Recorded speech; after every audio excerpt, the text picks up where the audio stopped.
Peggle.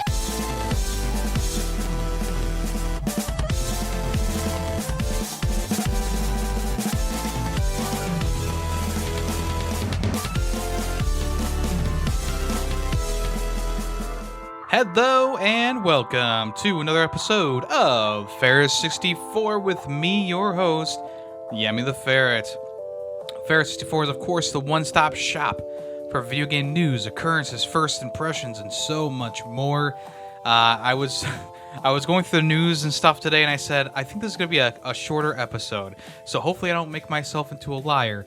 But I am planning, I'm hoping that's going to be a little bit shorter than usual, or at least what it's been for the past, 3 weeks, because we've had a lot to talk about these past 3 weeks. The gaming scene has been going crazy, and that's not to say that crazy things, unprecedented things haven't happened this week, too, but you'll see what I'm talking about.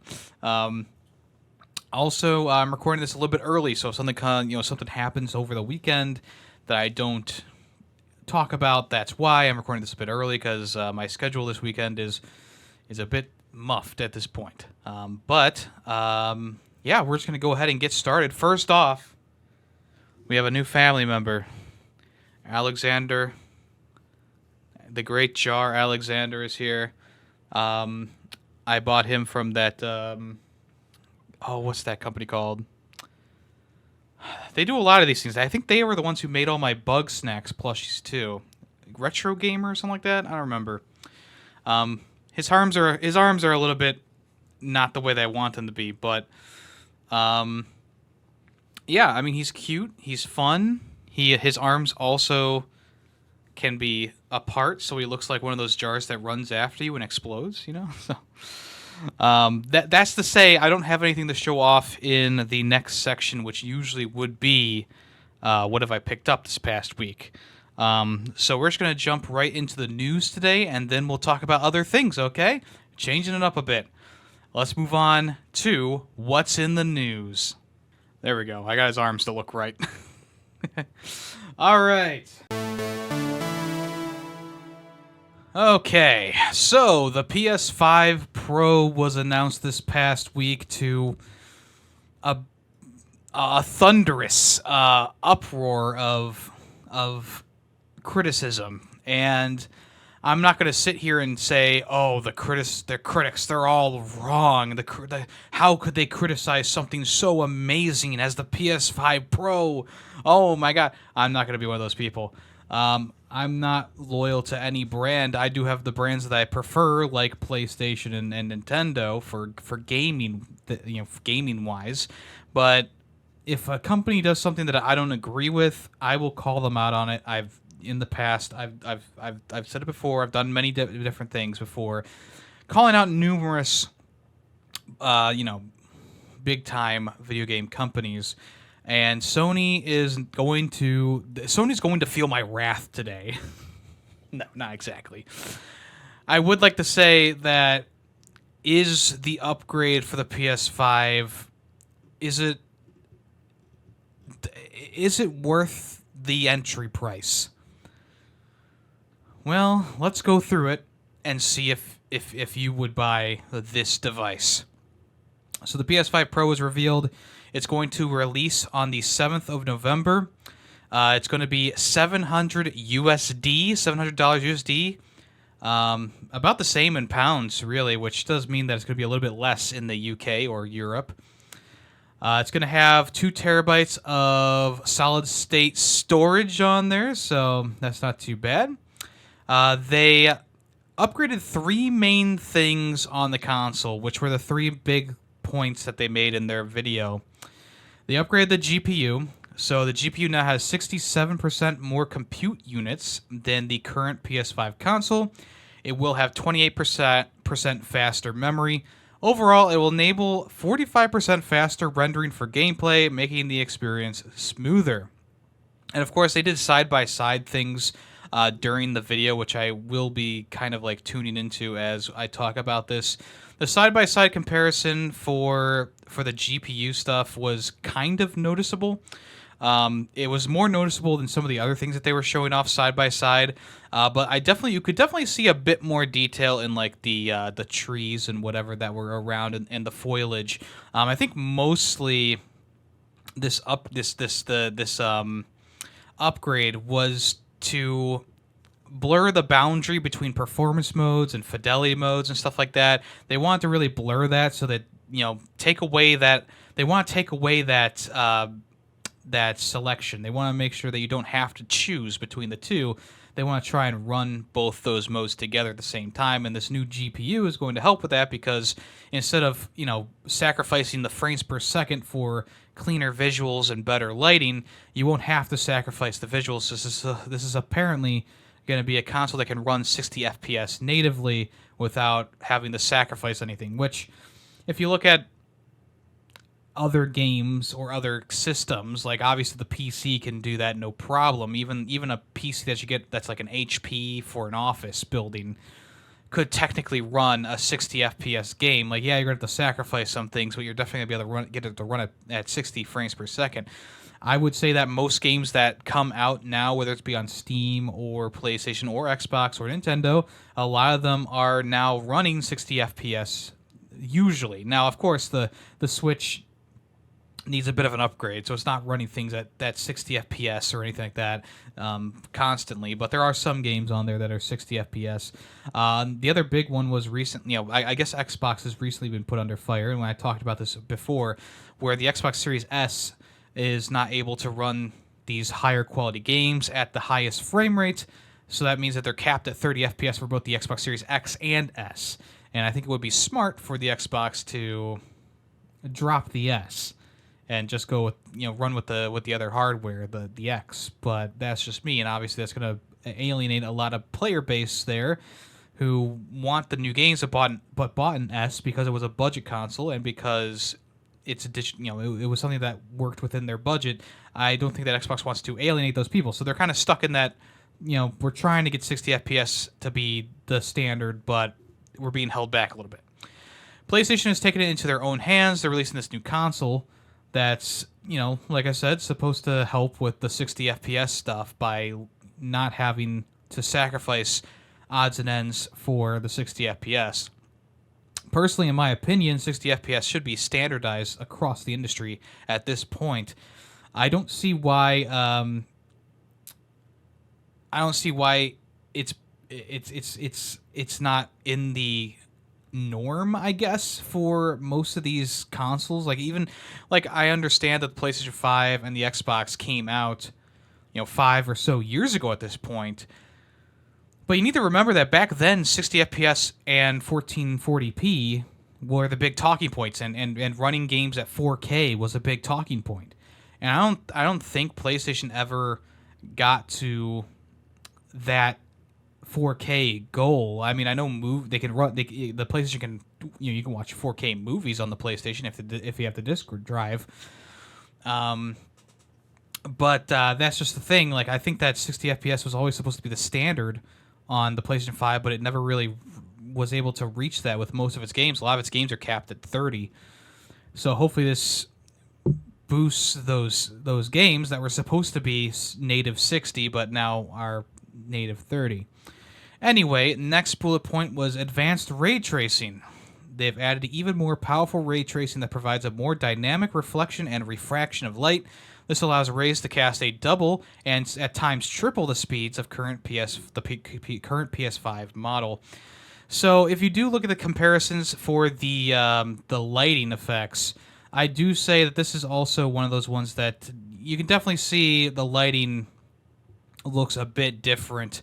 I'm looking at this PS2, Spider-Man 2 gameplay here, and if you look at both of these side by side, I honestly really don't see a difference in terms of lighting and stuff like that.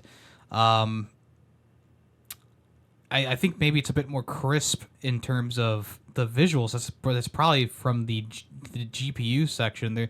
The whole lighting section doesn't really seem to do it's not like a super noticeable thing. The most notable thing is that, like I said before, the GPU upgrade, which is allowing these games to run in higher fidelity at higher fidelity, which causes graphics and stuff to be a bit more crisp. Now there is also the AI upscaling that they were talking about in their third bullet point. The AI upscaling uses a machine learning based technology to provide a super sharp image clarity by adding an extraordinary amount of detail. And of course, it is side by sides of this as well. And yeah, sure, the leaves on this tree are much more clear, I guess, in the side by side in Spider-Man 2. And yeah, the crowd in Ratchet and Clank maybe has, looks a little bit better, but that's the thing when you're looking at these side by side. I'm sure that there are people with like that keen eye that is probably have a better eye than me for this kind of thing can go, oh yeah, there's definitely a difference there. But looking at them side by side, and maybe I'll remember to put up a side by side comparison here.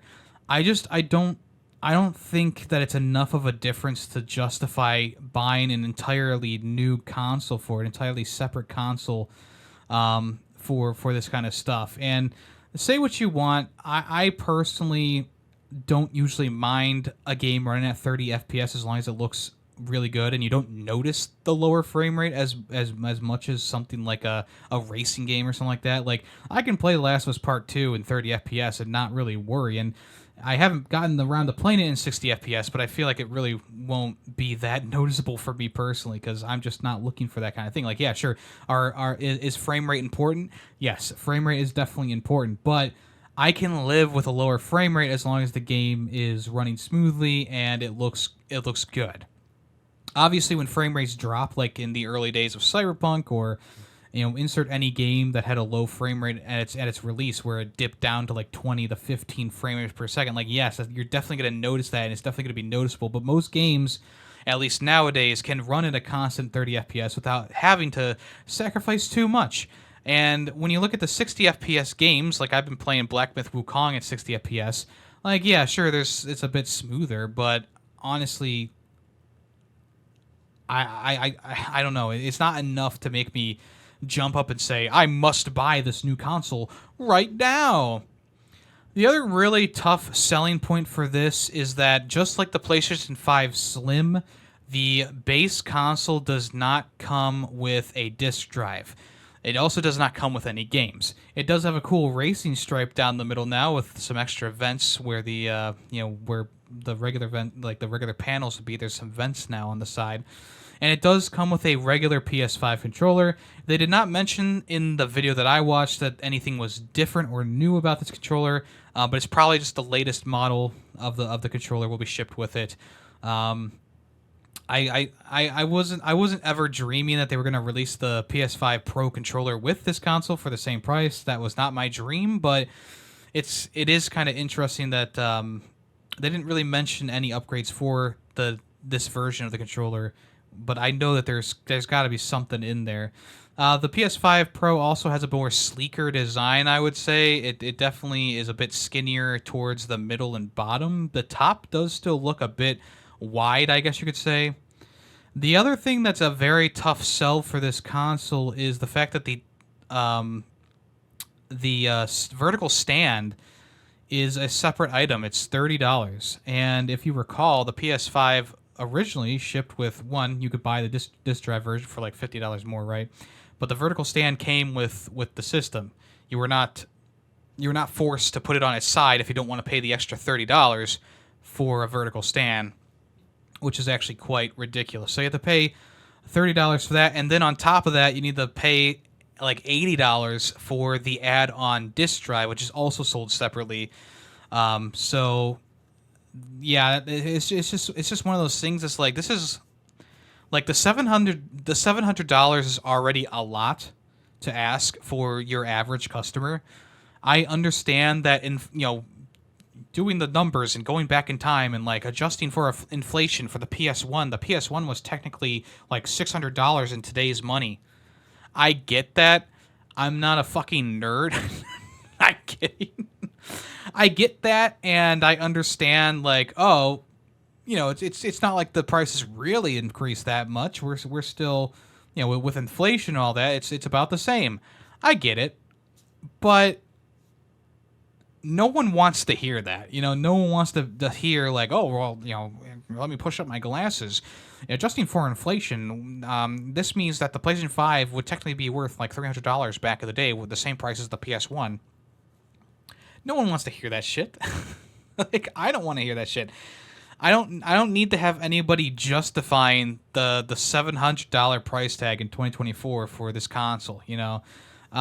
The PS5, the regular PS5, was a bit high. Don't get me wrong, but it was at least a justifiable number for me to spend on a console. A console that you can't really upgrade anything about it. Yeah, you can add memory to it to the PS5. That's fine. And back in the day, you could swap out like a PS4's hard drive for a better hard drive too. But that original PS5, you were able. It came with a stand. It had the disc drive attached to it. It had the controller. It had. I thought that the price was at least justifiable to just buy the console outright. And even though it didn't come with any games per se, it does, of course, have Astro's Playroom preloaded onto it. I guess what I'm trying to say is, like, it was about a year after it came out. I felt like the price was at least justified at that point. The console, well, for my price range was at least fine for something that's not, you're not going to be able to upgrade too much. I think I lost my train of thought there, but for something that you're not going to be able to you're really going to be able to upgrade. Like, I can't go inside my PS5 and swap out the GPU for the better GPU, right? I can't go in there and swap out things like you can on a PC. And when I built my PC, you got to make sure that you get parts that work with each other, of course, but you also want to get parts that will be easily upgradable in the future. Something that's going to last you a long time for sure in the modern day here, but something that you would, in the future, feasibly, you would need to upgrade eventually, whether it's parts breaking, new parts coming out that are faster, better, stronger, Daft Punk, or, you just need to upgrade because you just feel like you need to, right? With a PC, you can do that. So you can just, I spent probably about $1,200, $1,500 on my PC building it. And I'm very satisfied with that PC. It can run any game that I want to put on there, whether it be Black Myth Wukong or I was playing the Call of Duty Black Ops 6 multiplayer. That ran perfectly fine. Like, I'm doing good with this. I can run ultra settings and blah, blah, blah, blah, blah. I can do anything that I want with it right now. The problem is the PS5, which I bought, probably about 5 years ago at this point, it's showed its age so much that I would rather play games on the PC now. I used to be a major PC player. I'm sorry, PS5. I used to be a console player. 100% console player. That's the only thing I would buy games on. Okay, that obviously changed a bit when Steam came around and I could buy games on Steam and my PC, even though it was still the family PC. It wasn't going to run anything too crazy. I could still run the basics like Halo and the original Call of Duty and stuff like that. And having a Steam account, I could play like Portal and whatever, right? But I was mostly a console player at the time, and I've been a console player pretty much the entire time that I've been gaming. Up until more recently, really. I mean, I know I built a PC. I built a PC before I started doing this kind of stuff. I built one a very long time ago, Windows 7 computer. It was not the best build in the world, and I think it's because, that first PC build, you're just kind of like winging it almost. You're getting advice from people, of course, and your dad or whoever might help you out a little bit, like mine did for me. But it's going to end up not being the best working thing, and the hardware was pretty. I mean, I want to say that I put the best hardware that I could at the time in there, but I didn't because obviously I was working part-time at the time because I was also going to college, so upgrading my PC was a bit of a chore. And I did get to play a fair amount of games on the PC that were new, like Evolve at the time was brand new. I was able to play that on my PC, and there was what was that game? I played it a ton too. Evolve and man, I'm blanking on it right now, but there were two games that I wanted to play so bad. Sniper Elite Zombie Army 3, I remember now. two games that I really want to play so badly, but my old computer wasn't good enough. So I upgraded all that, and I built my own PC, and I was kind of done with it for a little while. Fast forward about 5 years from that, I want to get into streaming and doing more stuff with videos. So I bought a pre-built Alienware computer from like a Best Buy for like $1,000. And at that time, I was doing much more work, and I was working full time, so I could justify upgrading my PC again because, well, Windows 8 had come out, Windows 10 had already come around, and I was kind of marking my time, waiting to upgrade to that. So I got this, it's actually right below me still, but I got this Alienware PC. That lasted me for at least the entire time for my early streaming career and early video creation career up until about last year. I changed it out. So that one lasted me a good 5 or so years as well.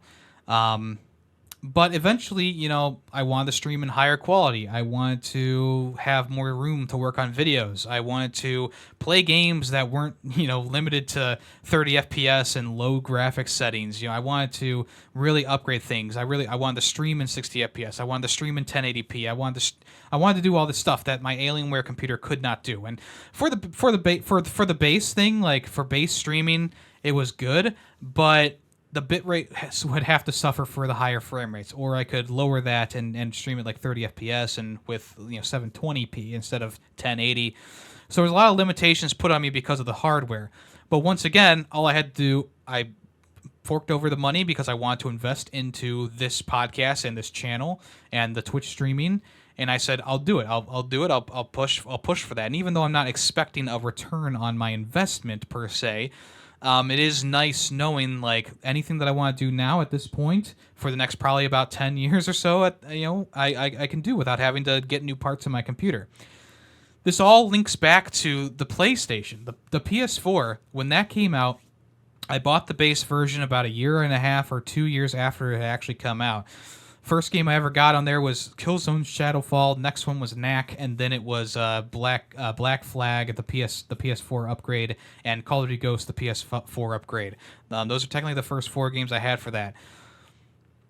And I upgraded the PS4 hard drive for a 2 terabyte, so I could put any number of games on there that I ever wanted to. I never bought the PS4 Pro because I really didn't need it. And that PS4 has lasted me for so long. I mean, I was just using it about a month ago to stream some games on. Well, actually, probably more like 3 months ago at this point. I've been using the PS5 to stream from mostly. But it's a workhorse. Does it have its problems? Of course it does, because the technology has shown its age. And unlike the PS3, which is built like a tank, the PS4 does get very much affected by dust, so you have to constantly go in there and clean it and stuff like that. But what I'm trying to say is that PS4, I never felt like I needed to upgrade because the games ran perfectly fine. I played The Last of Us Part 2 on an original PS4, and I had a great time with it. I didn't have any problems with load times or graphic fidelity or anything like that. I felt like the PS4 lasted its entire lifespan and probably could have gone a little bit farther, especially with how PlayStation is splitting the games nowadays. You have games that are releasing on both of the systems still. And it's like we probably could have lasted that PS4 another year or two, honestly, without sacrificing too much in terms of game wise. I feel like having an extra 2 years of development on the PS5 probably would have sorted things out. They could have taken the entirety of the first like 2 years of the pandemic and been like, okay, we're just gonna meticulously work on this thing here and there and get things a little bit better. That way, they didn't need they wouldn't have to put out a PS5 Pro in the future. But here we are. I feel like anyone who bought the original PS5 or even the original Xbox Series X were suckers. We're literally suckers because the upgraded version of the console came out less than like 3 years after its release. So you got the PS5 Slim, and the PS5 Slim. It has some better stuff in there, right? It's also it runs a little bit quieter, runs a little bit better, right? They have all these improvements only a couple years after the release of the PS5. And then here we are, not even a year after the PS5 Slim was put out onto the market. Now we have the PS5 Pro, which is, of course, an upgrade on the original system. It's an upgrade on the Slim system.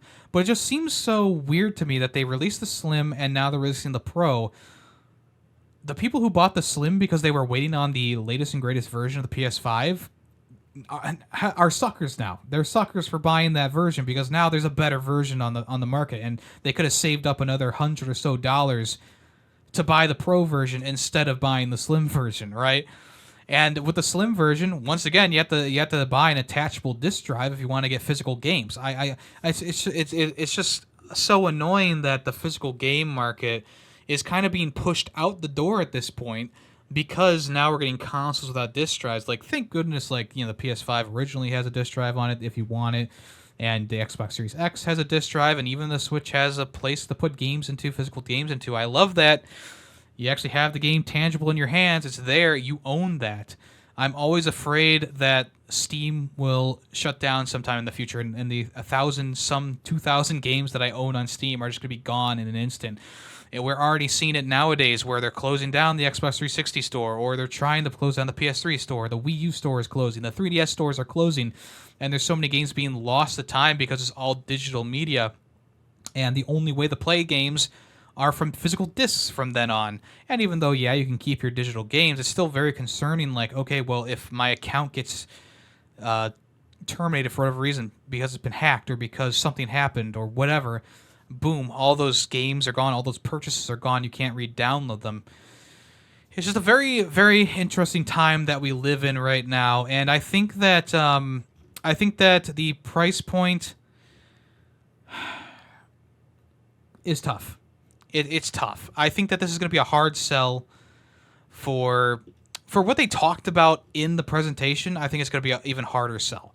I think that Sony really shot them in the foot with this presentation in general, because from an average viewer's perspective, there's really not much of a difference between these two things. Like, yeah, when they start to zoom in and specifically point the things, sure, then it's like, okay, I see the difference in the tree there now that you zoomed in, or I see that you can actually look into a building from farther away in, like, Spider-Man or something. Like, I can see that when you zoom in, but for the most part, if you're just looking at your game, playing your game, you're not going to notice the better shadows, the better lighting, the better frame rate, the better smoothness in the frame rate and stuff like that, unless you really have a meticulous eye for those things. And I think most people who would be in the market to buy a PS5 Pro are probably the ones who are going to be looking for those teensy tiny details, right? Those things that really add up, right? But for an average consumer, it's not going to be enough of an upgrade to justify spending $700 more. Like, if you already own a PS5, I mean, sure, there are reasons to get a Pro, much like there's reasons to not stub your toe, right? But the value for this upgrade, it doesn't equal out, in my opinion. And sure, probably in the future, just like the PS4 Pro, there will be games built around the Pro instead of the regular PS4, and maybe the original PS5 will also have that somewhat of an issue where, a game is built for the Pro version of the PS5, and if you play it on the PS5, it doesn't run as good. I hope that doesn't happen in the future, but you never know, it could. But that just leads me all the way back to the PS5 Pro. The PS5 did not even last half of its lifespan that it could have before it got that Slim version, and then now the Pro version. And I just think about the time and money that I invested into my various computers that I talked about, and I got 10 plus years out of most of those, except for the one that I built myself with the Windows 7 that I talked about. But I got a very good amount of time out of most of the PCs that I built and bought. And even if something does age out in terms of not being powerful enough to play games anymore, I can just swap that one single piece out, or I can improve several pieces of my PC. Whereas with the PlayStation, instead of just being able to upgrade your PlayStation with the latest chip or sending it in and having them upgrade it for you for like $150, you have to buy an entirely new console, plus disc drive, plus vertical stand, plus games. Speaking of games, here are the games that are going to be having some sort of Pro update to them. So if you play them on a PS5 Pro, they'll actually have an upgrade. There's supposed to be about 40 to 50 games that will take advantage of the new hardware on launch. But right now, there's only 13 titles confirmed. So we have Alan Wake 2, Assassin's Creed Shadows, Demon's Souls, Dragon's Dogma 2, Final Fantasy VII Rebirth, Gran Turismo 7, Hogwarts Legacy, Horizon Forbidden West, Marvel's Spider-Man 2, Ratchet & Clank Rift Apart, The Crew Motorfest, The First Descendant, and Last of Us Part 2 Remastered. I would say that all, if not most, of the PlayStation first-party games should have upgrades to them.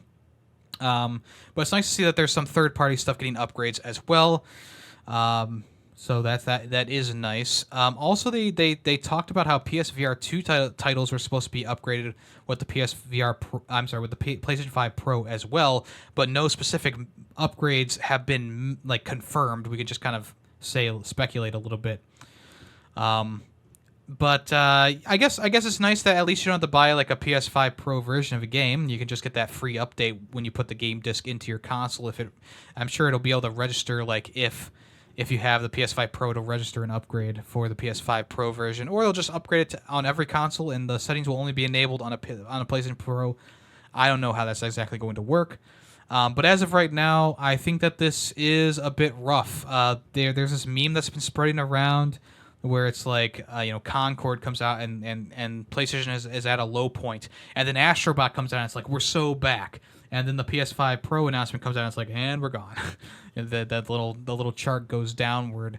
And even though I don't feel like this is a complete and utter total failure of an announcement, I do feel like it's definitely not landing the way that they wanted it to.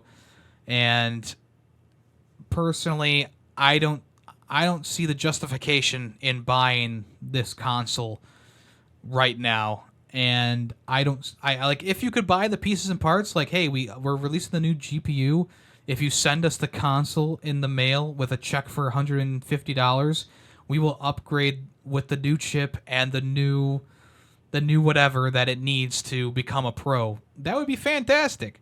But of course, they've redesigned the entire thing, so there's probably different boards, different connectors, obviously there's a whole different structure to the console as well. It's a bit more slim and narrow, and yeah. So it doesn't seem feasible that they're I don't know anymore. I do want to move on, but at this point, this is a bit disappointing, I think, for me and for a lot of gamers out there who bought a PS5 or bought the latest and greatest hardware, especially people who bought the PS5 Slim, and now there's a whole new version of the console out there. They're saying that this is going to be the way to play games in the future. It's just very unfortunate. I understand, when the PS5 came out, they got to sell the console. They're not going to be like, well, this console will probably last for about 4 years, and then we'll put out a revision. They're not going to say that off the bat, but it is just a bit unfortunate. Being a person like myself who loves to play video games, I like to play things that are hot and new and talk about them. And I'm kind of like the target demographic here, where it's like, oh, these people will buy anything because they just want to play and experience the newest games out there. You're talking to the guy who bought the PSVR 2 and said, the price is at least justified.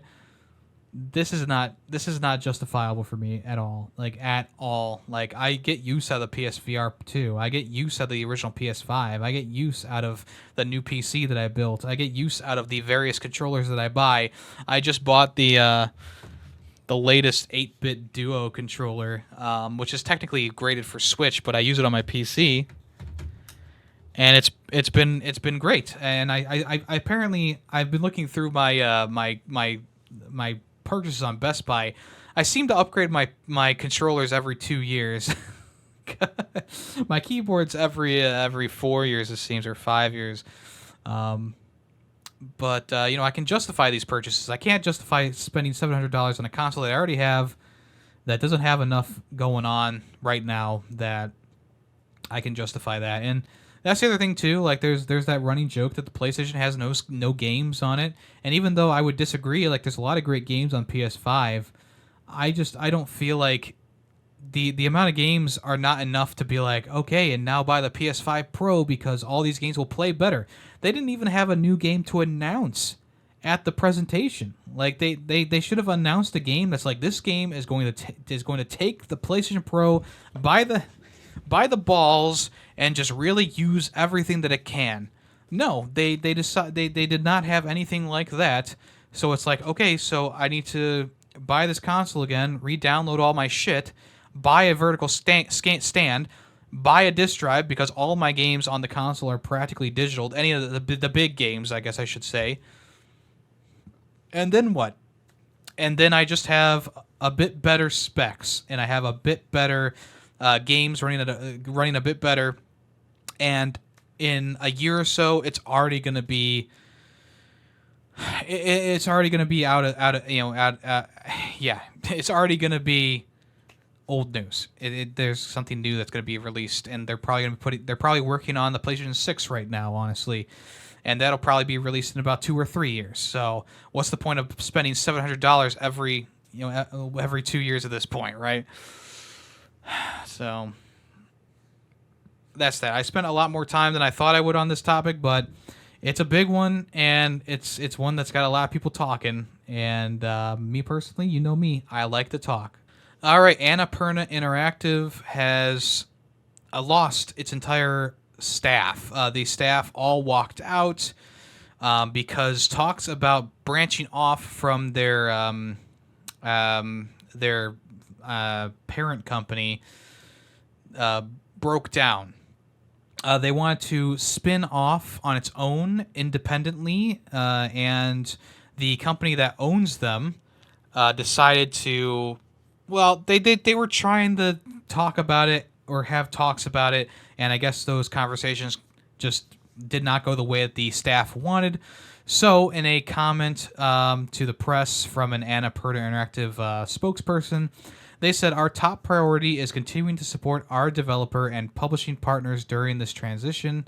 We are committed to not only our existing slate of games, but also the expanding our presence in the interactive space, as well as we continue to look for opportunities to take a more integrated approach to linear interactive storytelling across film, TV, gaming, and theater." So I guess this team had big ideas for what they wanted to do inside the studio, and the higher ups were just not going to probably give them the budget that they wanted to create these various things. Now, this is pretty big, having all these different things: TV, gaming, theater, film. I mean, there's a lot there. So it's hard to say where exactly the conversation started to break down at, but the entire team has got up and walked out. And of course, because business is to keep moving forward, the current president of the parent company says that all the existing contracts inside the studio will be honored. The staff that departed will be replaced, and this will take some time, but ultimately they need to replace all the lost workforce. Annapurna has developed a lot of games in their time, from Stray to Outer Wilds, and they even helped things like Journey and stuff like that. Right now they were working on Wanderstop, which is a tea shop tycoon game coming from the same guys as Stanley Principle, and also Mixtape, which is coming from the same people who did The Artful Escape. So they are definitely big in the indie scene. A lot of people call their games AA. Stray was seen as a AA game. But this is unprecedented. This is unprecedented, and it's bold of them to walk out. I'm sure that they're planning on forming their own studio or something independently, of course. We'll have to wait and see what happens there. But as of this moment, pretty big news for the video game world, with talks of, unions needed to be formed and stuff like that.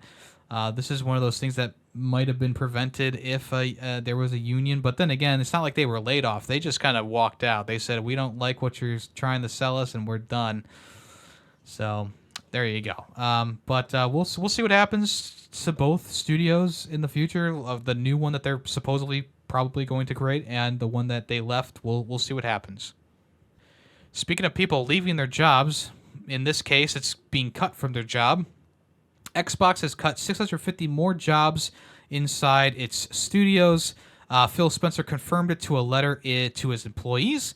In the letter, he said, "With these changes, our corporate and supporting teams and resources are aligned for sustainable future and growth, and we can better support our studio teams and business units with programs and resources that can scale to meet their needs." So essentially, he's saying we're cutting these jobs to make room for more money for the studios that are working on Call of Duty. That's a joke, but it's probably true. This was first, I guess. Well, what was it like? It wasn't even a year ago that they released like 1,000 people in total. Like, so this is like 2,000 people who have lost their jobs inside of Xbox after the Activision Blizzard acquisition. And even a report from GameFile says that a majority is because of the Activision Blizzard, or it's at least related to Activision Blizzard. And I'm guessing that, once again, because of Xbox's tactics in the video game market, because they're going to be putting their games on Game Pass still, their budget or their budgeting has said, well, we have X amount of people on Game Pass at Tier 1, Tier 2, Tier 3, and, of course, newly Tier 4. This is how much money we're going to make this coming year from all those numbers. So now they're saying, how are we going to cover our asses when these games don't make as much money as we want them to, because we're putting them out on our Xbox Game Pass platform, which is a really nice platform, don't get me wrong, but it's really sinking Xbox at this moment, I feel like. And of course, they're never going to take it away, and they're probably never going to, they're never going to stop putting new games onto the platform, but they've tiered it out now so that you pay more money for the new releases rather than paying like $20 for the new releases. Now you pay like $25 or so. And the layoffs obviously suck. I don't feel like I just feel like when Xbox bought Activision Blizzard, it was supposed to be a time of growth, a time of we're going to start up all these projects and we're going to give these people jobs and they're going to be working on these things. And what ended up happening was 2,000 people have lost their jobs since that acquisition, and it's just so unfortunate. And now you don't even hear talks about, oh, we want to bring Guitar Hero back, we want to bring Tony Hawk back, we want to bring, name any obscure Activision or whatever IP. We want to bring that back.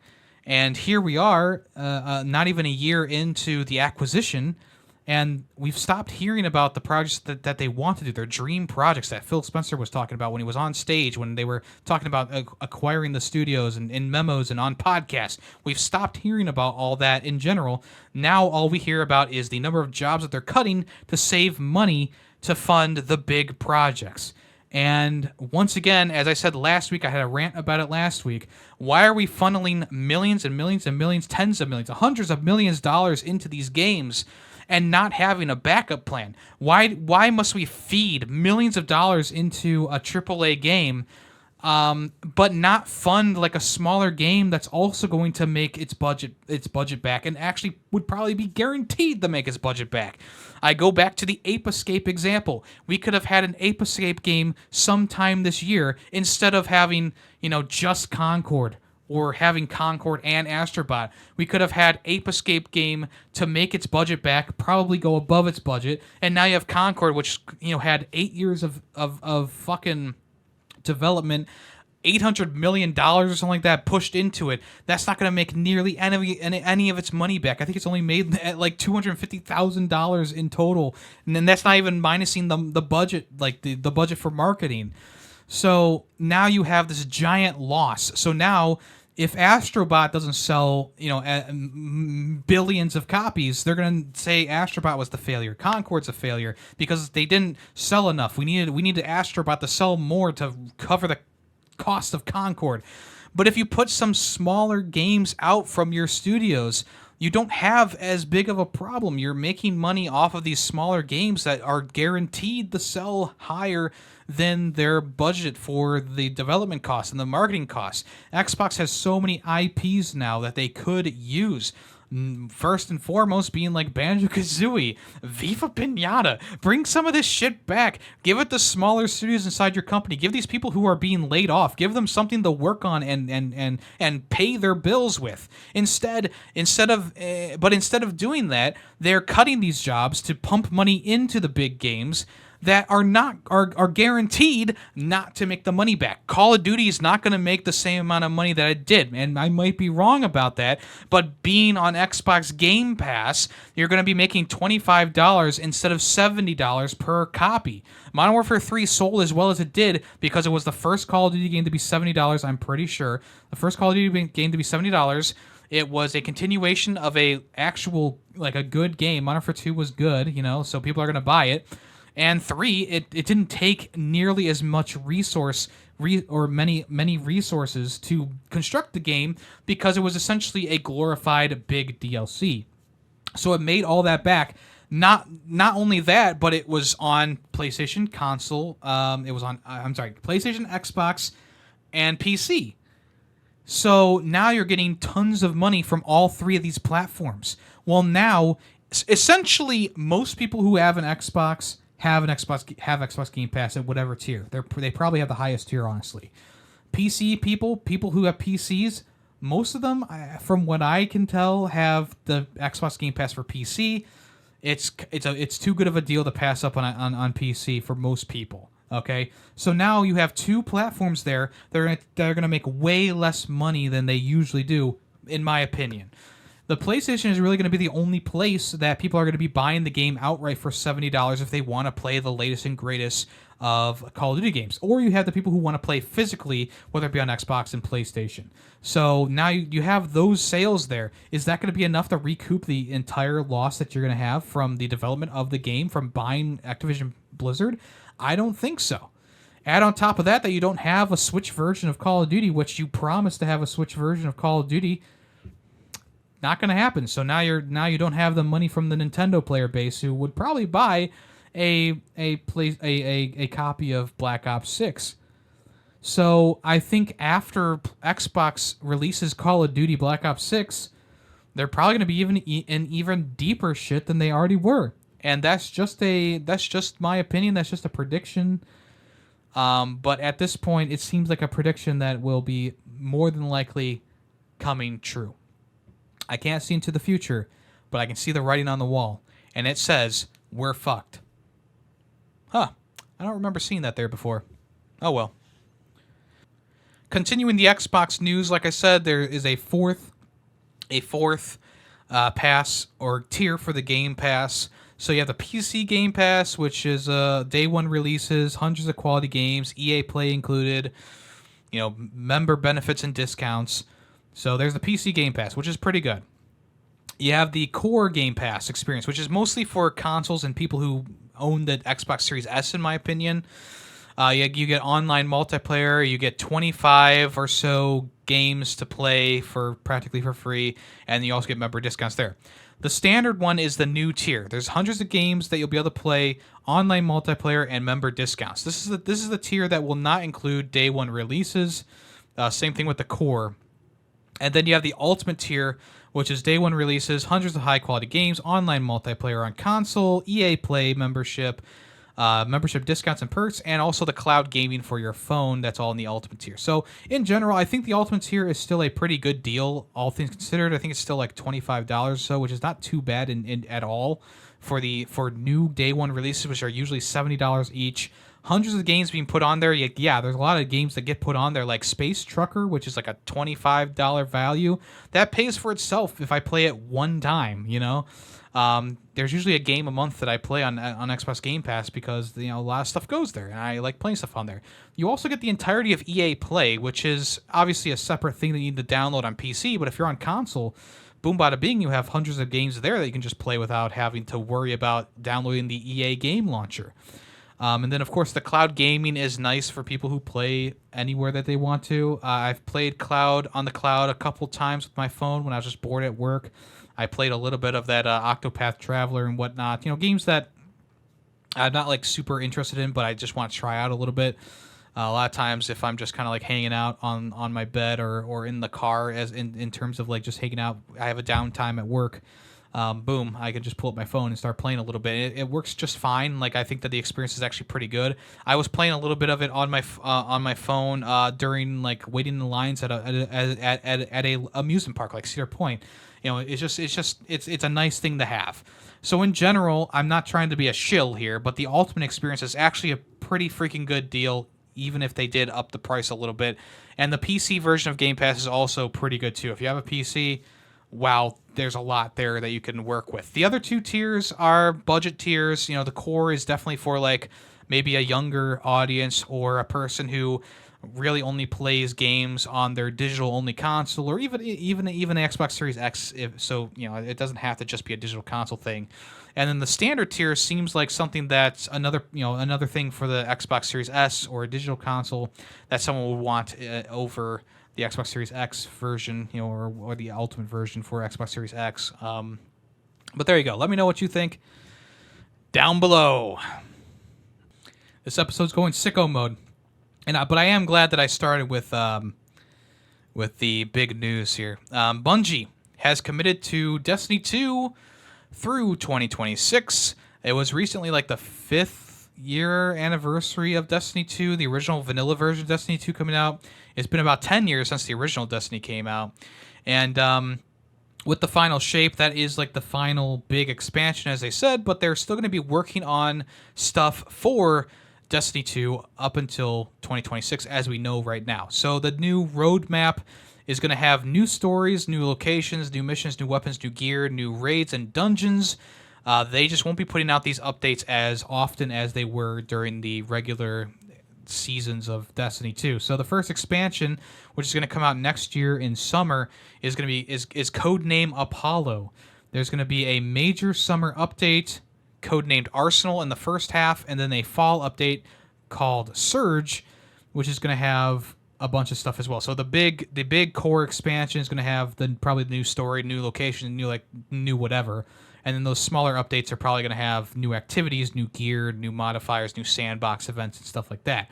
Also, there's going to be new rewards, including new exotic weapons and ornaments, legendary weapons and armor skins and ornaments, gear upgrades and resources, cosmetics, and more. And then into winter 2025 and spring 2026, codename Behemoth is planned to be coming out. And there's going to be a major winter update and a major spring update as well. So if you own Destiny 2 and you've owned it for a long time, you're going to keep getting content pumped into it, even if the main event, the main story stuff is done. In a quote to the public from director Tyson Green, he said, "Departing from one-shot campaigns doesn't mean we are turning away from great storytelling. Going forward, we want to return the mystery and wonder that was woven into the fabric of early Destiny, when the story felt ripe with possibilities and the epic sense of exploration and discovery was new." Yeah, I mean, I remember playing that original Destiny and being filled with wonder. Yeah, for sure. I mean, that original Destiny game still has a soft spot in my heart. It's just too bad that vanilla Destiny 2 was just a really dumb and bad experience, and it's just been a very up and down road for its DLC and stuff like that. Even though I haven't played any of the DLC, after the first like 2 expansions that I paid for. I didn't really feel like paying for it anymore because the game had just become a monotonous grind, and I'm just not really into that. But if you are into a grind and that looter shooter aspect of Destiny, I mean, I think the gameplay for Destiny is probably still good. I don't know, I haven't played it in forever, but it's just one of those things that's like, I think the game has overstayed its welcome, and you're going to keep making it overstay its welcome. Oh boy.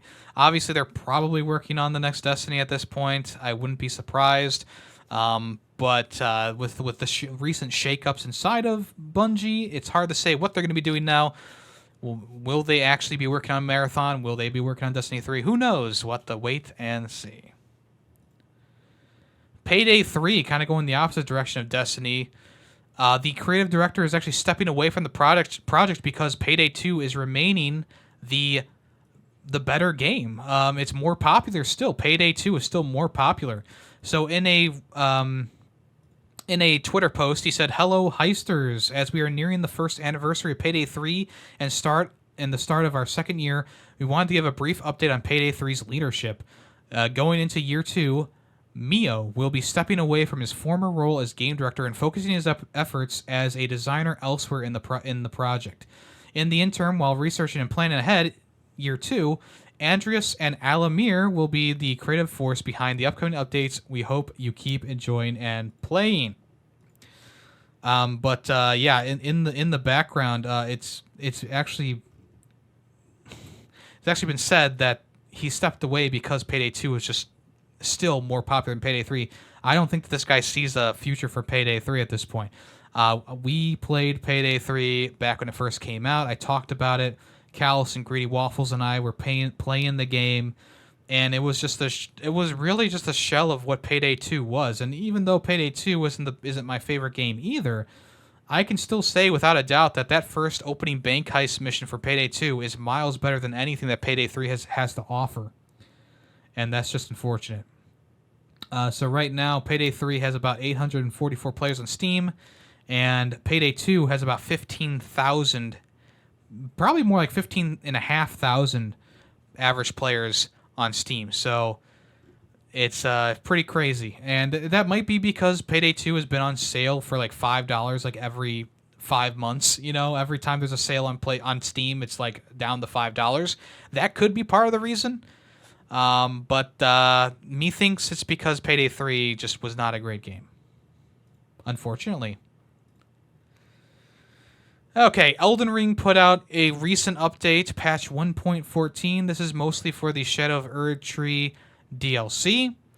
Obviously, I beat the DLC before this patch came out. I felt like it was pretty well balanced. I didn't really have a problem with it. Yeah, I had to change my game style up a little bit, but I think a lot of people had to do that because of just how different the DLC was, just how it kind of started you at level 0, so I had to go back to tactics that I did in my original playthrough of Elden Ring with a shield and a sword with blood on it, and then blood loss on it, and then eventually I switched up to what I thought would be the best way to take things out, which was essentially a tank build with tons of poise damage.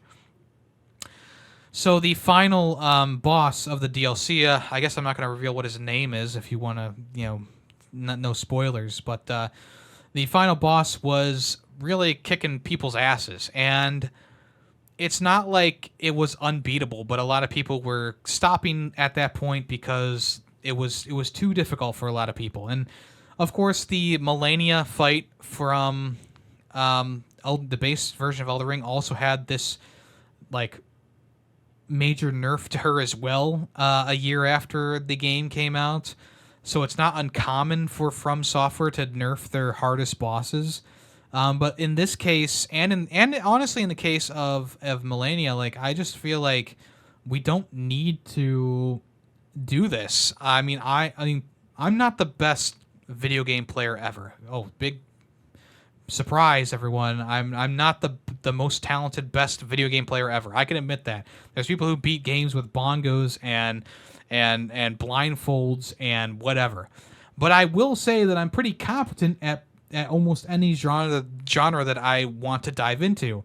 And Souls-likes are no exception. If I dive into a Souls-like that I really enjoy, I can master the combat and I can get through most of them. There's not too many that I give up on. Some of them I need to come back to, like Sekiro, but that's another story. So when I started playing Shadow of the Erdtree, it started to kick. Obviously, with like most people, it kicked my ass. It was tough. It was hard. I was I was getting into that rage mode at times. But once you get it together, once you get your stuff going, once you get those Erdtree fragments and you're going around and you're beating things, you're starting to learn the game and learn the boss patterns. You can start getting past things. You can be severely under-leveled, as people have shown on YouTube of level 1 builds, going through boss fights. There are ways to do things. And I think that a lot of people get too frustrated and they just say, it's too hard, I'm done, instead of actually trying to learn the fight or use what the game has to offer. I recently unsubscribed from a guy who I've been subscribed to for a very long time who did rankings on Elden Ring's bosses, and he put out a video saying that the Elden Ring Shadow of the Erdtree bosses were too hard. And I'm like, dude, this is the same guy who was poo-pooing people who were giving up playing Demon Souls when that originally came out. And here we are, I don't know, 5, 6, 7 years later, and now he's the one being poo-pooey. He's the one pooping. So I unsubscribed from him. I said this is I even said it. He probably saw it and was so affected by it. But I even said, like, this is not it, dude. This is not it. Like, you can complain all you want about, you know, a boss, like a moves by the boss or the damage the boss is outputting. But the minute you say that the boss fight is unfair, I start to question it. I'm like, is it unfair? Like, I beat it myself without a shield, without magic. Like, I beat it just meleeing and having my what the fuck? I'm so blanking on the word right now. My mimic. I beat it with the mimic and my sheer will, and I got through it. So that if I can do that with a basic build that really isn't anything special, then any number of people out there can do it. But of course, From Software listened to the people who were moaning and complaining, and they did change some things about the final battle. They changed what the boss does when the battle first starts off, which is quite stupid in my opinion. Not knowing exactly what he was going to do or how fast he was going to do his first attack was a big randomness factor that was very exciting when you jump into the battle. Sometimes you wouldn't be able to get your various buffs off at the beginning because he would just attack super fast. That would kind of change up the motion of the battle. But now, if you're changing up what he does when the battle starts, I'm guessing they're making it so that he has a longer wind up or whatever for his first move. They also adjusted the attack animations of some moves, or maybe the attack radius of some moves. They decreased the damage of some of his attacks. They also decreased the stamina damage for some of his attacks. So if you're blocking with a shield, it doesn't take as much stamina to block. It decreased the range of some of his non-weapon based attacks, which is another thing that I really don't understand, because the original Radahn fight. Oh, I said his name. Sorry, spoilers. It's Radahn is the final boss again, but it's different. The original Radahn, it's not like there's a real range to his weapons either. Like his starting off bow and arrow can hit you from almost anywhere on the field. Same thing with his meteorite attacks. So I don't see why they would change it here. Like, yeah, I get it. You can't use your horse, but still, it's like, it doesn't really make sense. It's dodgeable. It doesn't make any sense. And then they also improved the visibility of some attack effects, which I don't understand that one either. So, yeah, I know a lot of people have been struggling with this boss. I know a lot of people have been complaining about how difficult it is.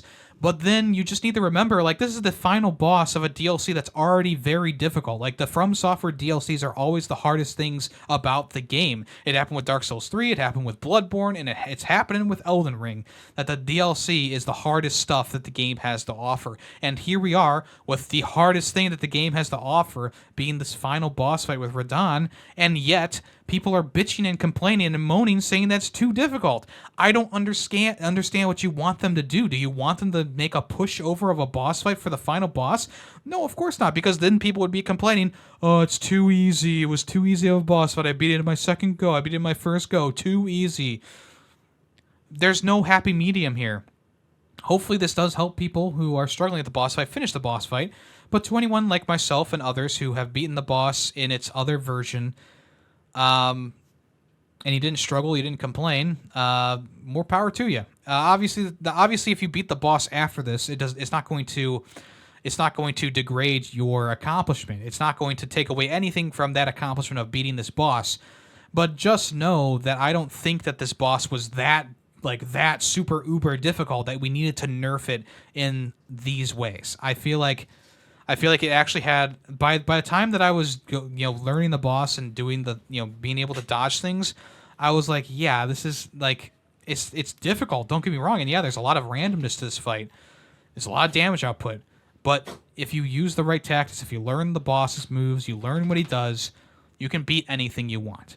And in this case, I feel like there's a lot of people who are vocal about this, who just were trying to steamroll this boss and use their same build and not change anything about their play style, simply because they've been told that, oh, if you use a heavy weapon, that's cheating. If you use magic, that's cheating. If you use a summon, that's cheating. Like it's just that bullshit gatekeeping that people try and put into all these games. Like, yeah, I get it. You played the games before there was summoning. You beat this game without summons. Wow, big whoop. Do you wipe your ass with both your hands too at the same time? It's not that big of an accomplishment to not use a spirit summon for the final boss fight. Is it really that big of a? No, it's not. If anything, it allows you to actually learn the boss better because it's attacking someone else for a second.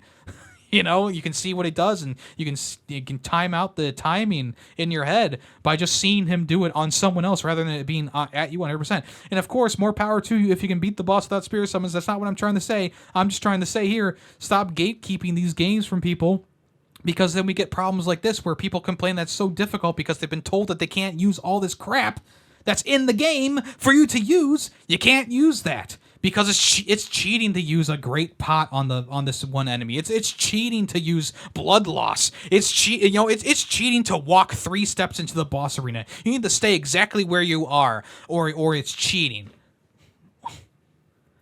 People in the Souls community who take it like that are so frustrating to me, as you can tell. I'm a person who I love accessibility in games, and if they give you the tools that you need, like in the base game Elden Ring, with spirit summons, magic, etc., use it. Use it. Don't worry about what other people say. Use it. If you're struggling with the final boss, maybe try changing your tactics a little bit. Instead of trying to bash your head against the wall for 3 hours because you're too afraid to be called a pussy if you use magic, if you use a summon, if you use I don't know, anything that someone has claimed is cheesing the game. Okay, that's that. All right, switching gears. The Crew 2 is going to be shut down in the coming months here. Right now, it's like $1 on Steam, probably even less on Xbox, maybe about $1 on Xbox as well. They're going to be shutting down the online service for the game, and the studio behind the Crew at Ubisoft said that they are going to be implementing a offline mode for both the Crew 2 and eventually down the road the Crew Motorfest, so that those games live on for longer than they would if they were just purely online experiences. So there will be an offline mode being added to the 2 games that I just mentioned, with future updates to be shared in the coming months. And they said this during one of their little Motorfest events and stuff, or whatever it's called. So yeah, they're going to be adding an offline mode. So if you do have the Crew 2 and it's going to be shut down in a couple months here, that new offline mode will at least make the game highly playable. Now, the original Crew game wasn't completely online either, or at the time it was not like an only online experience. When that got shut down, I was very confused. They took it off of storefronts, they shut down the game entirely, but there's still an offline mode baked into that game. But the Crew 2 and Crew Motorfest are pretty much always online type games, kind of like Horizon, Forza Horizon. So it's one of those. It's one of those things where it's like, this probably should have been implemented from the get-go. I'm sure there's a lot of people who didn't buy these games simply because they were online-only experiences. But now maybe that they're working on offline mode, boom, maybe they'll get some more sales on this. And like I said before, that also increase the amount of time that the game has to survive. Okay, so in a YouTube video from Mythical Kitchen, which is a side channel of Good Mythical Morning, they had Tony Hawk. They had Tony Hawk on the show to be served his last meal, what his last meal would be if he had a choice.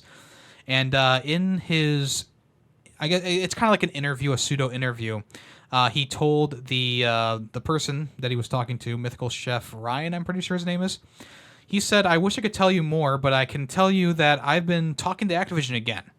It's insanely exciting that they're going to be working together on something in the future. It'll be something that fans will truly appreciate." And he also stated that, for the 25th anniversary, there might be something happening for the 25th anniversary.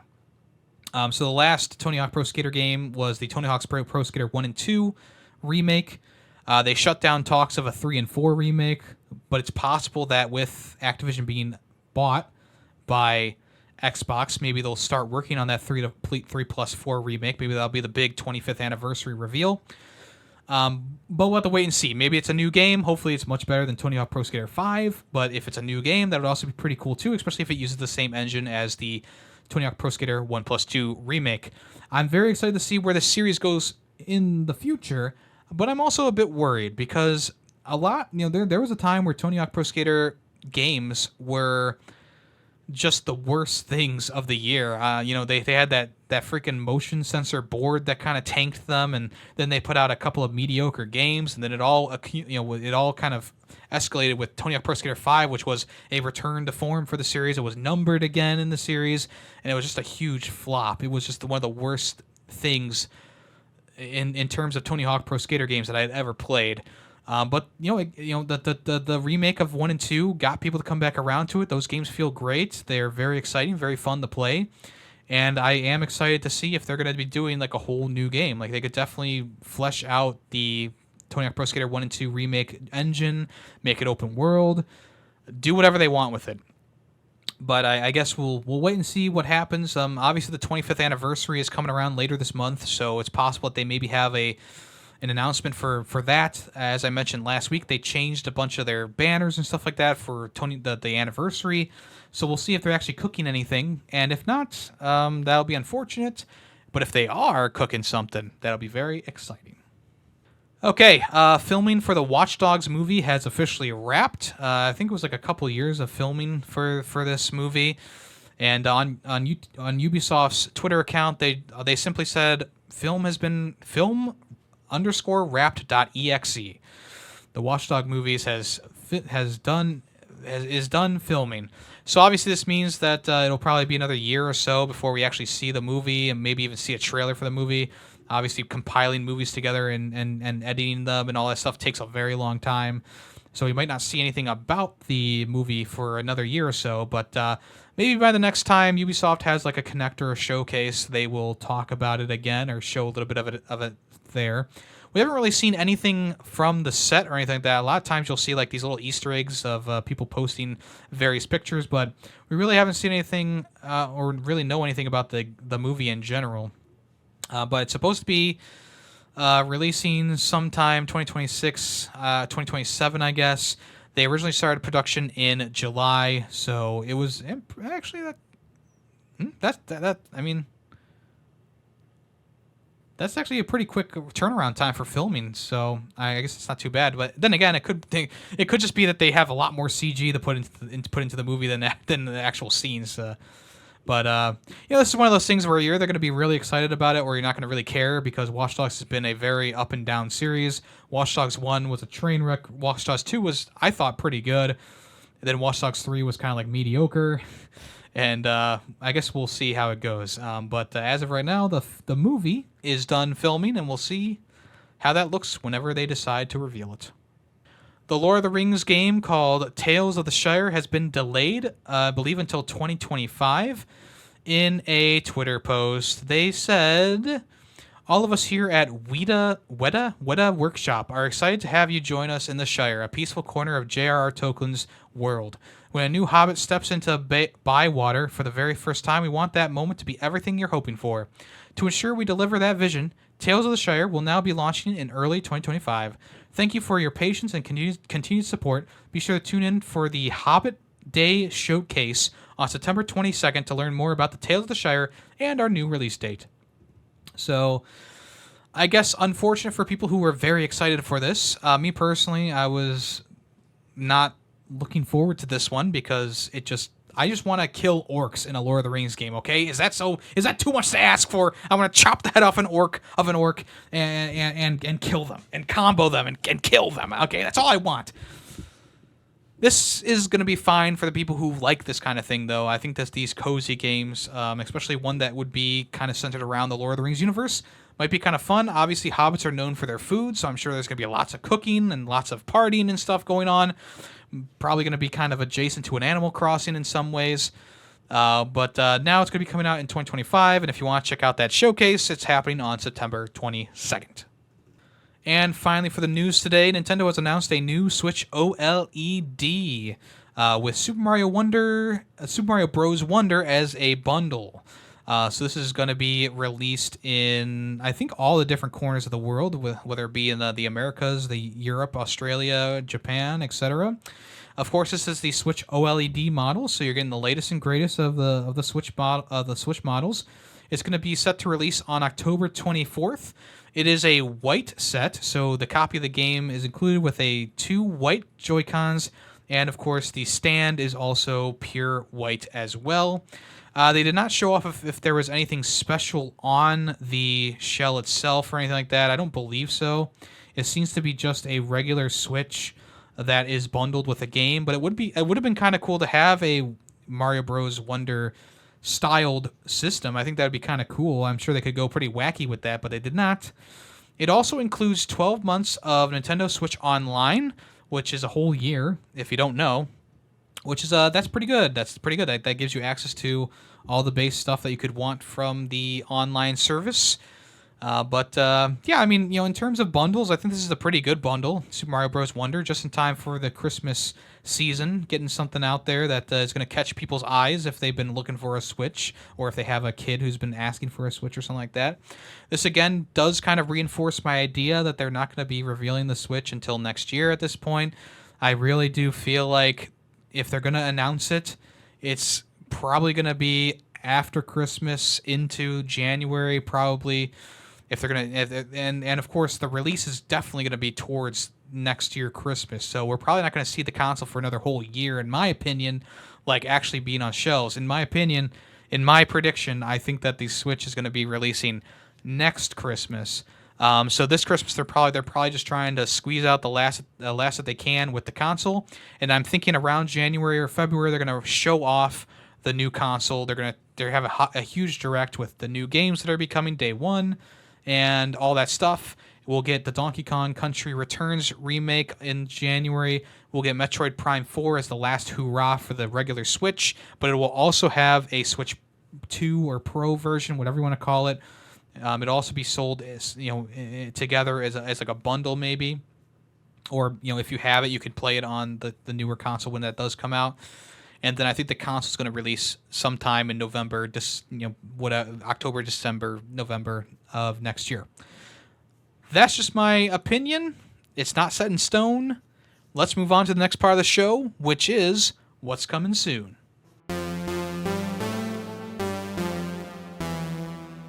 All right, Dragon Ball Sparking Zero confirmed 12 Dragon Ball characters coming to the game. And they are Goku, GT Super Saiyan 3 and 4, Vegeta, GT Super Saiyan 4, Pan, GT, Oob, GT, Majoob, Baby Vegeta, Super Baby 1, Super Baby 2, Great Ape Baby, Sin Shenron, Omega Shenron, Gogeta, GT Super Saiyan 4.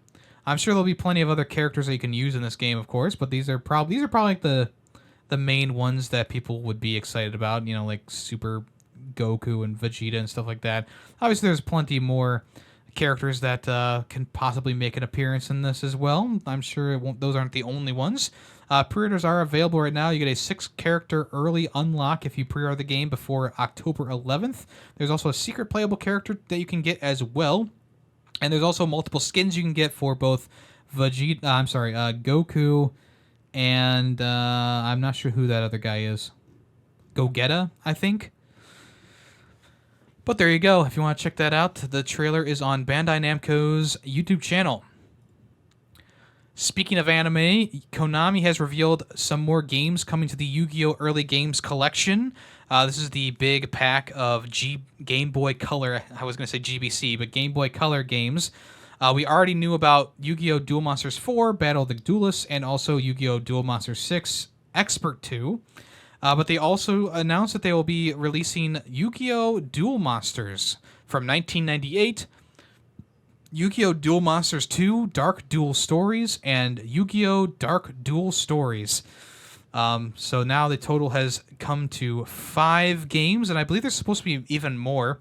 Of course, being Game Boy Color games, they're not going to be the most, they're probably not going to be, the biggest games ever. Most of these games are pretty much like a basic story mode with card collecting in there, of course, and dueling. I don't recognize the 3 games they just announced. Probably because a lot of them weren't released in America. I remember playing one that had Joey on the front and Yugi. I think it's been so long since I played that. That was a Game Boy Color game that I played back in the day, not a Game Boy Advance game. But I am still very excited to get my hands on this. Callus asked the question in the Discord if they were going to be translating these games. I hope so. I mean, it's a lot of it is just text, and I believe most of it is just text. And even if they did have voice acting with the Japanese voice acting, I don't think they would be hard to just swap out the text on these games. Then again, I have no clue. But it is coming to the Americas officially. It's coming from, I pre-ordered it from Best Buy, so you would kind of expect it to have the translations in it. But I guess we'll have to wait and see for more information on that. I'm sure once they reveal the entire list of games and a release date, they'll dive more into the collection itself. But until then, we'll have to wait and see. They also announced that in the physical release of the game, you're getting a bonus of a random card. One of them can be Harpy's Feather Duster, and the other one can be an alternative artwork for Harpy's Feather Duster. So, yeah, the game is going to be coming. It's still supposed to be coming this year. I'm guessing it's probably going to be in December at this point, but if it comes sooner rather than later, I will be very happy because these are the games that I've always talked about with people. The classic Game Boy handheld games have always been my favorite Yu-Gi-Oh games, even though I like the games that were on the consoles, like the Duelist of the Roses and the Coliseum one. I like those games. They're not exactly Yu-Gi-Oh games. They're spin-off games, and you never really got a card game, an official card game for console. It was always something crazy, goofy, weird, wacky, off the wall. And it would be so nice to just play a regular Yu-Gi-Oh game again, one that doesn't have XYZ summons, one that doesn't have all this crazy stuff going on, just monster cards with effect cards placed in there, traps and magic cards, and ritual summons. My heart swoons. Okay, the Powerpuff Girls are officially confirmed for Multiverses. They will be coming when Season 3 begins. They have exactly the moveset that you would kind of expect them to have. They all 3 kind of work in tandem, kind of like Ice Climbers, except with 3 people, I guess you could say. They have some pretty fun stuff in there. Obviously, nods to the old TV show. They also have an alternative skin where they're the boys' version of the Powerpuff. I think it's literally called the Power Buff Boys or something like that. I don't remember exactly what their name is, but there is an alternative skin that you can get for them that turns them into that version of them. Oh, the Rowdy Rough Boys. I apologize. The Rowdy Rough Boys will be available. They also kind of confirmed in the trailer as well is going to be Nubia, who is a DC heroine from the Wonder Woman comics. She will be joining Multiverses Season 3 as well, probably later on during the season. But the Powerpuff Girls, pretty cool, pretty exciting. I'm guessing that Mojo Jojo will be somehow in this game at some, maybe he'll be like a background character for a stage or something. I just feel like you can't have the Powerpuff Girls without Mojo Jojo. They're literally 2 peas in a pod, but I guess we'll see what happens. But as of right now, Powerpuff Girls being added in when Season 3 starts off on September 17th. A new trailer on Outright Games' YouTube channel for Teenage Mutant Ninja Turtles Mutants Unleashed was shown off. This is the game that's based on the most recent Teenage Mutant Ninja Turtles game. Movie called Mutants Unleashed, I'm pretty sure. Mutant Mayhem was the name of the movie. So Mutants Unleashed is like a sequel to that, I suppose. But anyway, this is a 3D platformer, co-op 3D platformer / brawler coming from A Heart Full of Games, published by Outright Games. So the first gameplay trailer was shown off. I think it looks pretty good. It has the style of the movie, which is kind of like that cel-shaded, comic booky kind of style to it. There's some environments that look a bit bare that I saw, but the characters are very expressive. The enemy designs look pretty fun. It looks like there's some wacky, goofy stuff happening in there as well from time to time. So I think it's going to actually be a pretty decent brawler type game to play with your family, your friends.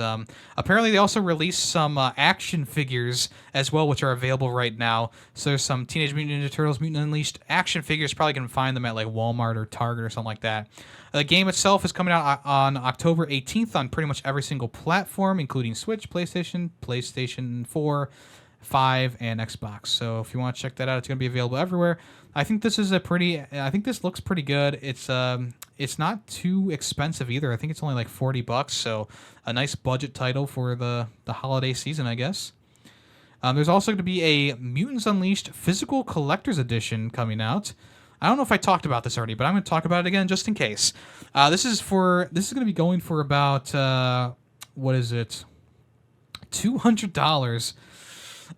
So for $200, you can get the collector's edition, which includes a art book, an LED light up sign, stickers, a poster, a pizza van statue, a mouse mat, some metal pins, a notebook and pen that glows, and some patches all bundled into a box. And there's also a deluxe edition of the game, which is going to be sold for about $60. It includes an art book and pins, plus 4 keychains, and it has an exclusive steelbook cover. So if you're interested in any of that, you can get that. But like I said, the game itself is actually a pretty nice budget title for about $40. So that's not too bad at all. All right, Castlevania Dominus Collection is getting a physical edition. The pre-orders are actually available now. They're actually open right now on Limited Run Games' website. I believe the collection will only be available to pre-order until October 13th. And of course, because it's Limited Run Games, they have multiple versions of the collection that you can buy. The biggest one being the $200 Ultimate Edition that comes with a shadow box that lights up and plays music, 2 alternative color sheets, hand-drawn maps by Jeremy Parrish, Blu-ray or Switch Steelbook, light-up Grand Cross lamp, set of 4 main character standees, art prints, 5-disc complete soundtrack, Jonathan and Charlotte soundbite keychain, retro Castlevania game stylus, a set of 4 Dominus glyph decals, and a game case keychains. So that's a lot for this Ultimate Collection. Is it worth your money? I guess it's up to you to decide. I feel like they kind of cheaped out with those standees. They're pretty much just like plastic standees. That's kind of cheapo. The Classic Edition of the game, which is also included in the Ultimate Edition, the Classic Edition is going to be $70. It has a standard copy of the Castlevania Dominus Collection. It has a double-sided poster, a 1-disc soundtrack CD, and a classic silver box with metallic ink. So that's kind of cool, I guess, if you want to spend a bit of extra money. The regular edition is only $35, which I feel like is a pretty good deal. A lot of the limited run games are $35 on release, which is nice. It's a lot less than what you would kind of expect for a new physical game. And this one comes with like 6 games in it, so I think that's a pretty good deal. If you're a fan of Castlevania and you want to get this Dominus Collection physically, here's your chance now. The game is supposed to ship in February of next year, so you have to wait a little bit, but that will be available in the near future. But you can buy it right now for digital if you don't care. Speaking of collections, the Last Ninja Collection is bringing 7 retro games to the Switch in 2025. This is a retro collection of these Last Ninja games that span across the Commodore 64, the ZX Spectrum, and the Commodore Amiga. So the games that are included are The Last Ninja, The Last Ninja 2, The Last Ninja 3, Ninja Remix, International Karate, IK Plus, and Bangkok Nights.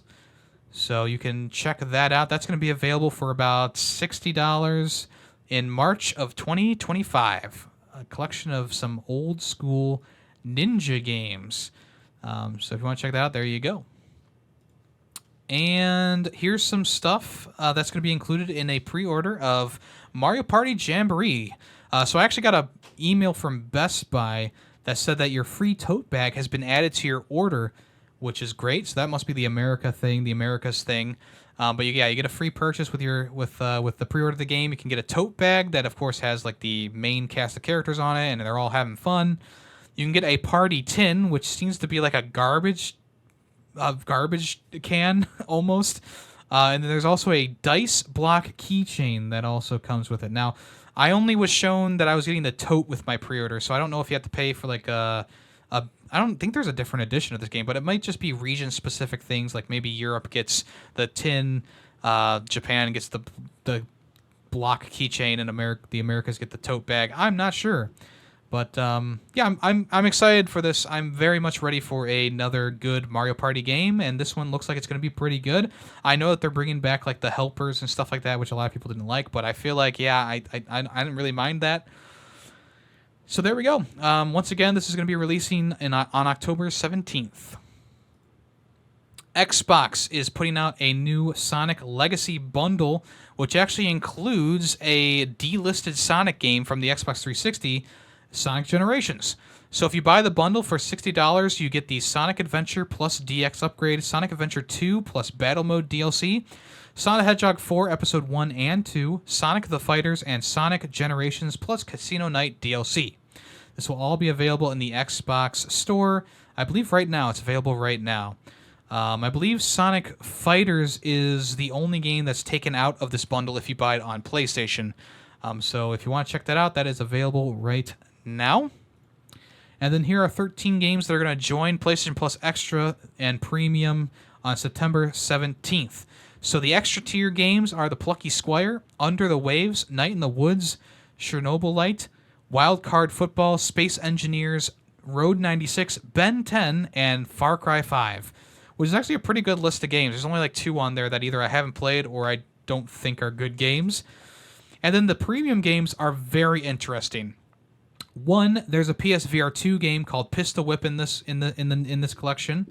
2, Mr. Mosquito, which was a PS2 game that was only released in Japan, and actually has a Astro Bot, like little Easter egg in Astro Bot, is being re-released on the premium service. And Secret Agent Clank on the PSP, which I just talked about and reviewed, is going to be available as well. If you want to play the worst Ratchet & Clank game, there you go. You now have your chance. I was wondering if they were going to put this out, and I knew that they probably were because Size Matters came out, but damn, that's kind of crazy. Secret Agent Clank is available with this as well. And then also a game called Sky Gunner is coming to PS2 as well, which people have been saying in the comments that that's a bit of an underground hit. So if you want to check that out, this will all be available to either purchase or play at no extra cost on September 17th. All right, I know we did things a bit backwards today, but that's just because I don't have a lot to say in the next section, which is going to be the final section. What have I been playing this past week? Okay, first up, I beat Astro Bot, and I platinumed it, and I 100%ed it. Yes, there are 3 different stages to this game. So beating the game, you get the credits, the roll, blah, blah, blah, blah. Platinuming the game, you get the Platinum Trophy. You don't actually have to get everything in the game to get the Platinum Trophy. 100% in the game, you have to get everything. And I got everything because I really love the game. I really do. I think that it's a really perfect platformer. I think that a lot of people are, of course, comparing it to Mario Galaxy and or Mario Odyssey. And to those people who think that it's a direct ripoff, like, yeah, I mean, it does have some similar things. Like you get to an area and coins pop up and you can grab them. There's obviously a lot of different collectibles to get in the game, like stars, quote unquote, which is pretty much just like the Astro Bot guys and the puzzle pieces. To that argument, I say Astro Bot is better than Mario Odyssey in the terms of collectibles because Mario Odyssey has like a million moons to collect. Okay, Astro Bot has 305 little bot guys to rescue, and it has like 100 puzzle pieces. That is so doable. Like, we are so back, people. That is, and there's like 6 per level of Astro Bots. There's like 3 puzzle pieces per level, so it goes by really quickly. My big problem with Mario Odyssey was just the amount of stars or moons. There was just way too many. There was like 50 per level. It was ridiculous, and like finding them all is like not, and all of them aren't even like meticulously placed. Some of them are just out there and open for you to get, and it's like, what's the point of this moon? It's literally just right there for me to run and grab right away, or you have to ground pound in a specific spot or something stupid like that. Not trying to hate too much on Mario Odyssey because I think it's still a great game. But when you compare it to Astro Bot, like Astro Bot, yeah, sure, it does have 300 bots to find and a bunch of puzzle pieces to find, but let me be clear that it's much more held back than Odyssey. Like 300 is not even close to the number of moons in Mario Odyssey. So let me just say that right off the bat. I like this game better than Mario Odyssey. I like it better than Mario 64. I like it better than Mario Galaxy. And the reasons are Mario 64 is still a great game, has a soft spot in my heart from being one of the first N64 games I ever played next to Diddy Kong Racing. It's good, but I want more, right? Mario Odyssey, great game, just way too much for the 100%, way too much to collect. And a lot of the moons don't feel satisfying to earn. Mario Galaxy, just it was a good game, don't get me wrong, but a lot of repeated stuff going on. There's a lot of repeated like boss fights and platforming and stuff. It just felt a little bit too samey throughout the entire experience, okay? And those are my nitpick. Like, this is the reason why I don't like this as much as X, okay? There's a lot that I love about those games. I'm not going to get into that conversation, okay? Astro Bot just does everything so perfectly. It has the perfect number of collectibles. It has variety in every galaxy you go to and every level you go to. It's just so much variety in there. New things to find, new platform adventures, new enemies, new enemy designs, new gadgets and gizmos and powers to use, new PlayStation mascots to find and regular old Astrobots to find, new bonus levels to unlock, and the boss fights are all so varied and different, and they do so much with the base, like the truly basic control scheme that they have for the game. You literally just press square and X almost the entire time that you play, plus R2 and L2 at times. That's pretty much all you got, and they do so much with this basic control scheme. Like I said last week, it's one of those games that like really. It knows its audience. It knows that there's going to be young people playing this and older people playing this, and they needed to make it fun for both those people. So they put in the basic enough gameplay that a small child can pick it up and play it and have fun, but they also put in the collectibles and some of the more difficult levels and bonus levels for the people like me who are older, who, I remember back in the day playing Banjo-Kazooie on the N64, you know? Like, the people like me who are playing this game who have grown up throughout their entire lives and don't need the hand-holding nature of an easier game that will kind of play itself at times. So, you know, having those bonus levels that are much more difficult, or having that final challenge at the end of the entire game that took me a couple tries because it was just a challenge. It was a challenging final level. I felt like it was a perfect... it was a perfect experience in my opinion. Like, it had a nice difficulty curve that gradually got more difficult in terms of level design and stuff like that. It has amazing graphics and effects and set pieces. The boss fights, even like the smaller mini boss fights, are so cool, and they did such a good job with it. The level design is so meticulously well done, and there's so much variety in the levels, from underwater to lava to grasslands to industrial to... There's just so many different places you can go to and see these areas. Honestly, it rivals like the latest Kirby game and stuff like that. There's just so much good going on with Astro Bot. It's really hard to not give it a 5 out of 5. You really have to really nitpick if you want to reduce reduce its rating. But for me personally, and I'm sure for a lot of people out there, it's a perfect experience, hands down. The music, the platforming, the joy it brings to me to play, it's just a 5 out of 5 experience, and that's easy for me to say. I by the time that I was done playing the base game, and I did like the final level, kind of whatever you want to call it, I was like, yeah, this is definitely like 5 out of 5 material. Like, out of all the games that I've played this year, there's been a couple indie games that have gotten the 5 out of 5 for me. But this is like the first AAA game that's gotten a 5 out of 5 this year, and in a while, honestly. I can't even remember the last 5 out of 5 I've given to a AAA game. Even though a AAA game like Pikmin 4 or The Last of Us Part 2 or whatever, that is not a 5 out of 5, but a 4.5, which is pretty damn close. A lot of those games win over the indie games because a 5 out of 5 indie game a lot of times to me, doesn't add up to a 5 out of 5 AAA game. There is a bit of a difference there, and even though indie games have won over the AAA scene a lot of times, it is a bit of splitting hairs there here and there. Like, yeah, if you have a perfect indie game, that's great. I love that, and I'll treasure that, and I'll definitely be putting it on my top 10 list. Well, maybe not definitely, but a lot of times I put them on my top 10 list. But is a 5 out of 5 indie game better than a 4.5 AAA game? Usually no, but sometimes yes, but usually no. And in this case, Astro Bot being a AAA game, it's a 5 out of 5 easy for me. I think that Team Asobi did such a great job with this, packing it with so much charm and love and care.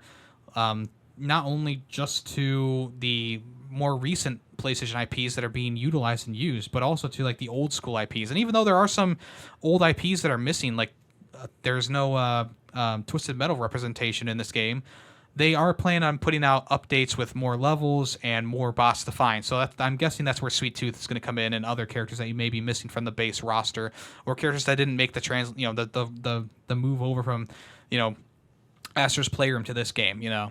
I think that the aspect of finding the bots is great. It's such a fun thing to do. There's a little bit of grinding at the end to collect coins to buy the stuff from the gacha machine, but even then, it's really not that big of a deal.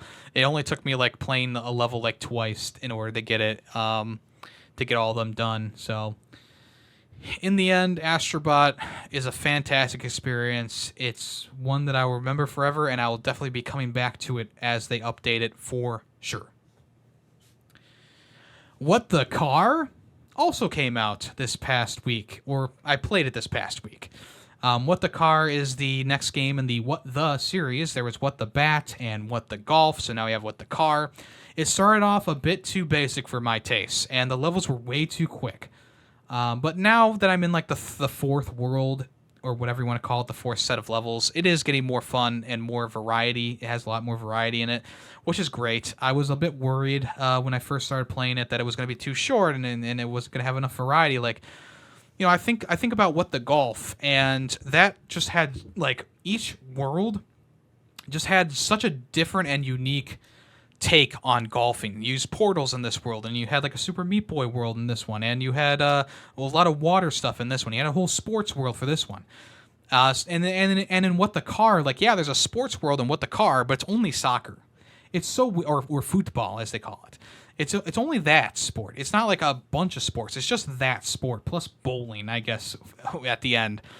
So it just didn't really, it wasn't really hyping me up like What the Golf was. Like, What the Golf kept innovating on itself over and over and over again. And even though it's not like my favorite game ever, it's still, I think in general, trumping What the Car a little bit here, because What the Car just feels like the levels just don't really build on top of each other like What the Golf did. It's not going as wacky and crazy as What the Golf.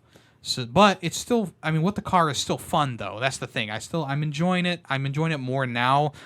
About halfway through the game, I guess you could say. I'm enjoying it more now, and I'm going to continue playing it, and I'll do a big talk about it next week if I do finish it this coming week, which I do plan on doing.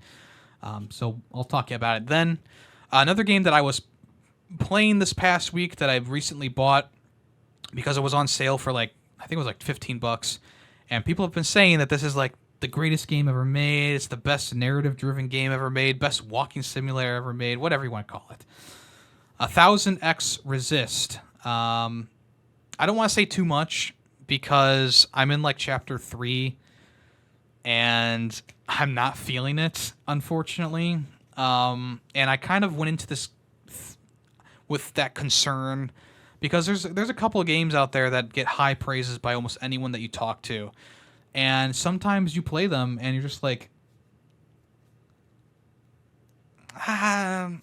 I'm sorry, but it's not like speaking to me, That happened to me with The Witcher 3. Everyone and their mother were praising that game, and I started playing it, and I was like 2 hours in, and I was like, oh, this isn't like meshing with me, This isn't like something that I'm really enjoying. And 1000X Resist, I'm feeling that same thing that I felt when I was playing Witcher 3, which is like, my expectations are skyrocketed high, which I don't blame the game for that at all, obviously. But when I started to play it, and I was listening to the dialogue, and I was walking around, walking around, and there was interesting things going on. Don't get me wrong. I was just like not fully invested into it. I thought that the dialogue wasn't written as super well at least at the beginning. At this point in by chapter 3 here, I'm not like super jazzed about the writing. I'm not super jazzed about the voice acting either. I'm not super jazzed about the concept that they're doing right now. It's just there's a bit of cringe in my opinion that is kind of holding me back as well. It's just one of those things that's like, I definitely want to wait to say more until I've finished the game, because it's possible that my thoughts could become 180 with a really interesting ending and blah, blah, blah, blah, blah. And I know that I have a ways to go. I'm only at chapter 3, and I think there's like 10 or so chapters in the game. So it's another one of those things where it's like I'm a bit too early on to really talk about it. So I don't want to disappoint anyone by saying these things, these negative things. So I am going to just say right now that if I come into this podcast next week and I've beaten the game, and I'm just kind of just don't be surprised when I say, well, that was a game. That was one of the games I played of all time. But I do want to give it its fair due and give it more of a chance when I have more time. I was a bit, because this section is so short because I didn't have a lot of time to play games this week. I mean, yeah, I played a lot of Astro Bot, sure, but I didn't have a lot of time to play other things for one reason or another. And then, well, actually, I can tell you that reason. My second niece was born, and they're doing very well. So that's why I didn't play as many video games this week, because there was a new baby was born in my family. Anyway, other than that, we played Castle Crashers on stream this past week. I thought it was pretty fun. I didn't have too many issues with it, other than that the game kind of annoyed me at times. There were some really weird difficulty spikes in there, like the Industrial Castle and one of those final levels that was giving me a lot of grief. I think that the leveling up system is a bit janky, especially because the final tier of magic was just not worth it in my opinion, which was really annoying because I could have spent those upgrade points on health or strength, so that was kind of annoying to me. I thought the combat was fun, a bit too one note at times though, so that's kind of just the beat 'em up's problem in general. Is a lot of times you kind of see what the game has to offer almost right away or within the first couple of hours, and after that you kind of just repeat the same thing over and over again. The boss fights were fine. Oh my gosh. The boss fights were fine. I didn't really have a problem with them for the most part, but there was just a couple of levels that really irked me. So I ended up giving it a B tier in the end, but it was still worth playing. I mean, I never finished the game. I originally bought it when it came out. Maybe not even when it came out. I think I originally bought it in like 2012 or something like that on Steam. So it's been in my Steam account for so long, but I never finished it. And here we are. The game's finished. It's a B tier. It's a 4 out of 5. Am I glad that I finally finished it? Yes. Yes, I'm very glad that I finally finished the game. Okay, that's going to wrap it up for the show today. I really wanted to make this a shorter episode, but my endless ranting on several subjects got us almost up to 2 hours, so I apologize about that. If you're still here, I do appreciate that. Let's go ahead and listen to the song of the episode. If you guess the name and the game that the song is from, I will give you a hearty congratulations and a heart in the comments section on YouTube, or if you jump over to the Discord, link down below, I will give you a super reaction in the Discord. Let's hear what today's song is right now.